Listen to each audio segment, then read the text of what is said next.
नमस्कार सहकारी मित्रांनो, माझ्या यूट्यूब चॅनलला आपल्या सर्वांचे पुनश्च एकदा हार्दिक स्वागत आहे।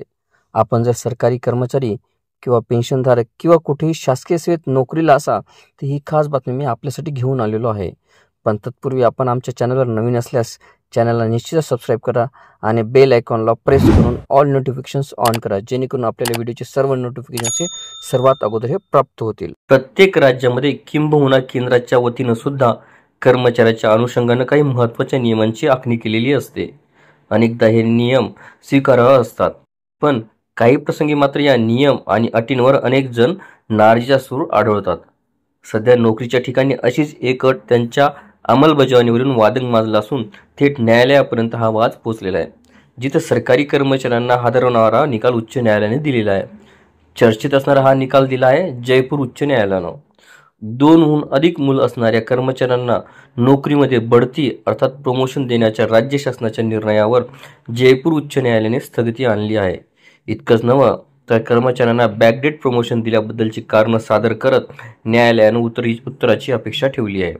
राजस्थानमध्ये प्रमोशनच्या मुद्द्यावरून परिणाम होणाऱ्या कर्मचाऱ्यांनी उच्च न्यायालयात दाखल केलेल्या याचिकेवर ही सुनावणी झाली।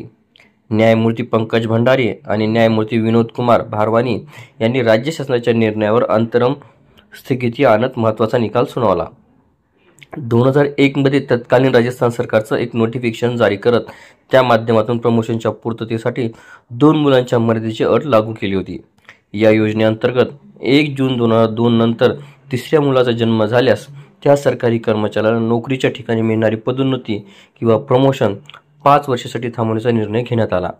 लोकसंख्या नियंत्रणात ठेवण्याच्या हेतूने या निर्णयाची बरीच चर्चा सुद्धा झाली। 2017 मध्ये राज्य शासनानं 5 वर्षाचा हा कालावधी 3 वर्षांवर आणला होता।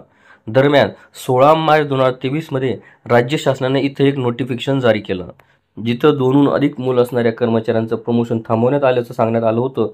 या सर्व कर्मचाऱ्यांना बॅकडेट तत्वावर प्रमोशन देण्याचा आदेशही जारी करण्यात आला, ज्यानंतर शासनाच्या या आदेशाविरोधात सरकारी कर्मचाऱ्यांनी उच्च न्यायालयात याचिका दाखल केली। बॅकडेट प्रमोशनमुळे नोकरीवरील पदाचा स्तर प्रभावित होऊन प्रमोशनमध्ये दिरंगाई होणार असल्याचा सूर कर्मचाऱ्यांनी आळवला, ज्यावर सुनावणी करताना न्यायालयानं म्हटलं की जे कर्मचारी 2हून अधिक मुलं असल्यामुळे यापूर्वीच अपात्र ठरले आहेत, आता त्यांना प्रमोशनसाठी पात्र कसं ठरवावं।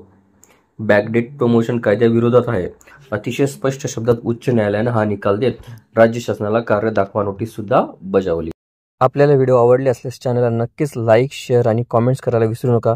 तसेच चॅनलला ऑल नोटिफिकेशन्स ऑन करून सबस्क्राईब करा, जेणेकरून व्हिडिओचे सर्व नोटिफिकेशन्स आपल्याला सर्वप्रथम मिळतील।